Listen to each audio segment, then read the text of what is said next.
today I will present to you about the accretion flow around black holes, which is one of the most powerful and energetic phenomena in the entire universe. So just as an introduction, we see the accretion disk a lot in many astronomical objects in nature, such as protoplanetary disk, which is matter getting accreting to form planetary system. We have compact binary system when a neutron star can accrete matter from its accompanying star. And then we have black holes accreting matter due to its own gravity. So I want to invite all of you to hop onto the time machine and let's hop back in time to explore the history of black hole accretion theory. So our journey started in the early 1950s when astronomers discovered many mysterious radio observations in the sky that outshine the entire galaxies in radio wavelength, yet they produce very little visible light output. In 1963, astronomer Martin Smith observed an object called 3C 273. So he sees that this object just looks like a point star-like object in the sky. So he coined the term quasar to describe this quasi-stellar object because this object is so bright in radio wavelength that outshine entire galaxies. All you see is just a light dot in the sky, like this image of 3C 273 by Hubble. And Smith found that 3C 273 is highly redshifted. So one explanation is maybe we're seeing a star that is moving away from us extremely quickly, or perhaps this redshift is more cosmological. This is a powerful monster hidden very, very far away. So for this discovery, Martin Smith was on the front page of the Time magazine. So throughout the 1960s, many theorists came up with different theories to help explain this weird, strange, and unexplained quasar observations, which include maybe we have a chain reactions of supernovae, maybe we have very powerful collisions between stars, maybe we have supermassive stars, or even more exotic theories like antimatter object. And in 1964 and 65, Edwin Salpeter and Yakov Zeldovich independently came up with the proposal that maybe the accretion disk around supermassive black holes can explain these very bright quasi-stellar objects. At this point, we already had a theoretical formulation of black holes dating back from Einstein's general theory of relativity in the mid-1910s. So we have half a century of theoretical work on black holes. But skeptical astronomers are still not convinced that they are observing black holes. So the proposal from Salpeter and Zeldovich was largely overlooked. So how does this work? When an orbiting particle loses its angular momentum and spiral inward due to the gravity of a black hole, its gravitational potential energy is converted into radiation. So perhaps we have something like a black hole that its gravity is extremely strong, such that all the gravitational potential energy from this inspiring accretion matter is converted into a lot of radiation, and that might be able to explain very bright emission that we observe with quasar observations. And because of angular momentum conservation, we have some particles spiraling in, and some particles that is further outside of the accretion gain some angular momentum, and basically some get fallen, some get an extra kick that moves outward, as you can see on this cartoony picture. So we require a mechanism for angular momentum to transport outward when we want to build an accretion model around black holes. So theorists came up with a fluid model that would allow many ways for angular momentum transport. This is due to a lot of very complicated effects in fluid dynamics.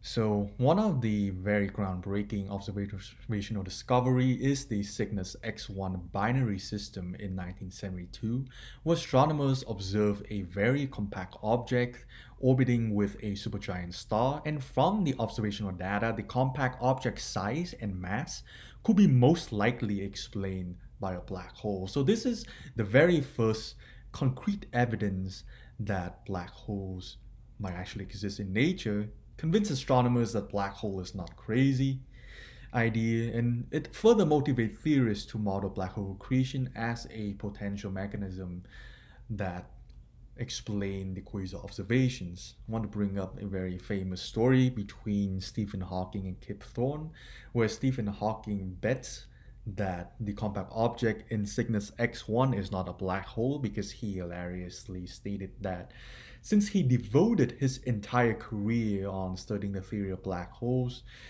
if black holes turn out to be not real and his whole career is basically devoted to fantasy, at least he won the bet. Well, luckily, we now know that black hole actually exist, and Hawking can be happy about his own work. So now that we have a stronger observational motivation to model accretion flow around black hole, many theorists try to come up with a accretion model, and the most pioneering model was come up by Nikolai Shakura and Rashid Sumyayev in the 1970s, which is called the thin alpha disk model. So the thin model is like we treat this accretion flow like a disk. That's why we call it accretion disk with negligible thickness. And in this model, everything is in purely Newtonian gravity. There's no general relativity here. Later on, Novikov and Thorne also published a general relativistic correction to this model. But in this thin alpha disk model, the velocity of the accretion flow is modeled by a Keplerian rotational velocity, just like in the good old freshman mechanics class. So in this thin alpha disk model, viscosity and turbulence effects inside the fluid cause the angular momentum transport mechanism. So the alpha in the alpha disk is referring to the parameter that is prescribed in this model to describe between no accretion to very strong accretion, where alpha is ranging from 0 to 1, describing the viscosity effect that causes the angular momentum transport, allowing particles to fall in, gravitational potential energy to convert into radiation. So this alpha disk is modeled to be optically thick, so it's very opaque, and as mentioned, it's geometrically thin, just like a disk. A main feature is that this alpha disk radiates heat very efficiently, so it's able to theoretically explain very, very, very strong and bright emission that we see in quasars. And the power of this thin alpha disk model is provide a simple, relatively simple approximation of the alpha disk of the accretion flow around black holes. It actually provides you analytical exact solutions that is consistent with many observations we've seen, like the black hole in the Cygnus X1 binary system. And later on in the late 1970s, John P. Luminet carried out the first ray tracing calculations around black hole. So ray tracing is just we trying to calculate the light trajectories as it goes to the black hole, wrap around black hole, and maybe come back to the image plane, or us observing the black hole on Earth. And he also adds in a thin disk model around the black hole, so we can see how the emission from the thin disk would look like from our point of view on Earth. So he's trying to study the gravitational lensing effect based on a non-rotating black hole. So based on his calculation on the huge IBM computer back in the days, he was able to construct this contour curves of constant bolometric apparent flux, which is showing the brightness of all the light rays coming back to our image plane across all light wavelengths. You can see the large number here corresponds to brighter area, and the smaller number further away corresponds to weaker brightness. And Luminet translated all of these calculations onto a hand-drawn simulated picture of the black hole. I thought that was astonishing how meticulous this looks like. And in this setup, we are simulated to be viewing the black hole from 10 degrees above the accretion disk, so almost edge-on inclination. And this is a remarkable hand-drawn simulation from the 70s, because fast forward almost 40 years later, if you have watched Interstellar, the very modern computer simulations were practically showing the same black hole simulation as Luminet's hand-drawn picture. And I think one very funny thing I want to point out here is Luminet was able to accurately construct that the left-hand side of the black hole accretion is brighter due to the Doppler shift effects, because the accretion flow on the left-hand side of the black hole is moving toward us, so its light is getting Doppler shifted towards being brighter.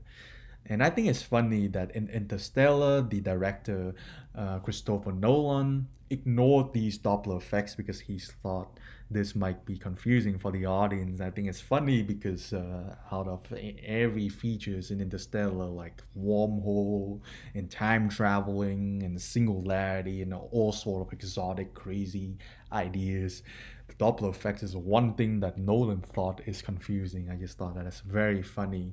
Another fun fact that Interstellar's scientific advisor is Kip Thorne, the one who bets with Hawking for the Cygnus X1 bet I mentioned earlier, who also won the 2017 Nobel Prize in Physics for his pioneering work in gravitational waves emitting from colliding black holes.